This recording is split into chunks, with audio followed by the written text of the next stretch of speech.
So my name is Jarrod Starr, and I'm the Solar Business Development Manager for Kokosian Solar. I have been with Kokosian now officially 1 year, but over 8 years in the solar industry. I started in 2015 with my experience in preparing REAP grants on behalf of our customers, and it's been an exciting and very rewarding process. So what is a REAP grant? The USDA's Rural Energy for America program, or REAP as it's commonly known, it provides funding and guaranteed loan financing to eligible rural small businesses and agricultural producers to implement renewable energy systems such as solar or make energy efficiency improvements. New or different aspects about the REAP program this year. So historically, the REAP grant would cover up to 25% of eligible project costs. That is great in and of itself. But with the recent passing of the Inflation Reduction Act, or IRA bill, the USDA REAP grant now can cover up to 50% of eligible project costs for qualified projects.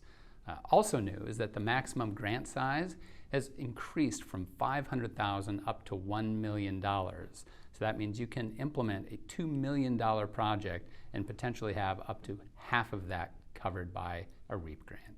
So other changes in the new REAP program revolve around project funding opportunities. So previously, there were two primary funding rounds for REAP grants, spring and fall. The USDA is now holding quarterly funding rounds, resulting in increased opportunities for applicants to be awarded. This expanded program comes with a significant investment, a little over $1 billion in funding. This is really an unprecedented investment to assisting rural America in becoming more energy independent by reducing their energy costs with zero emissions solar energy. Like a lot of USDA programs, the target is rural America, not simply those directly engaged in farming. To apply, you must be either a qualified agricultural producer, and what that means is you're making at least 50% of your gross income from agricultural operations, or you're going to be a for-profit rural small business. These businesses must meet SBA or small business size standards. For small businesses, you must be located in an eligible area, and there's a handy tool available from the USDA to help us accomplish that step. If you qualify as an agricultural producer, your operations can be located in a non-eligible area. As I mentioned earlier, under the new program, grants are accepted quarterly through September 30th, 2024. The first round of this new expanded program kicked off on April 1st of this year and closes on June 30th. The next round begins July 1st and ends September 30th. So what happens if my grant is not awarded? Well, that depends on when your application was submitted.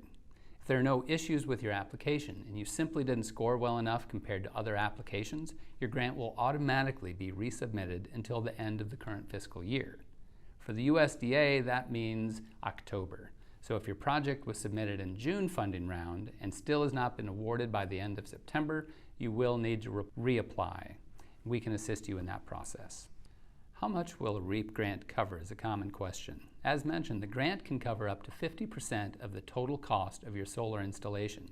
For example, an $80,000 solar installation project would request $40,000 in grant funding. When will I receive the funding if my project is awarded?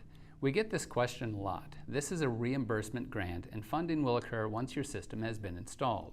You simply fill out a few additional forms, submit your invoices to the USDA, and funds are automatically transferred into your account. As you might expect, there's a fair amount of paperwork required, but you're not alone. We provide assistance to our clients in preparing and submitting the application paperwork on their behalf.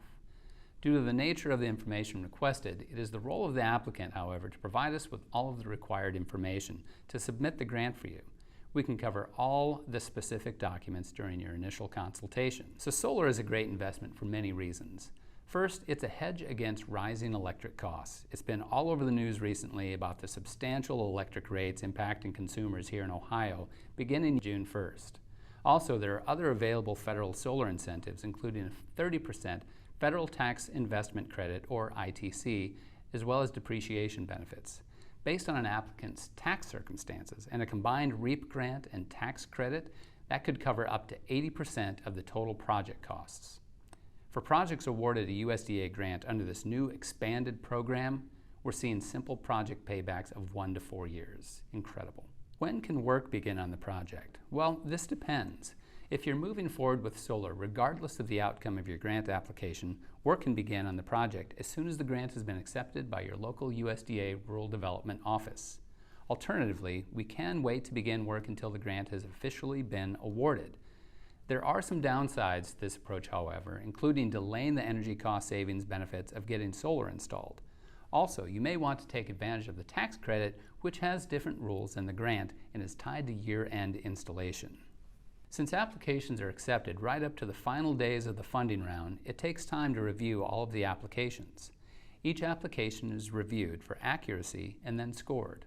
Some rounds have more applications and this work takes longer.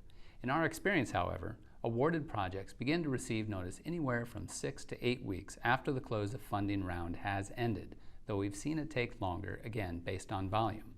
This is another example of why it makes sense to go solar while you wait on notice of award.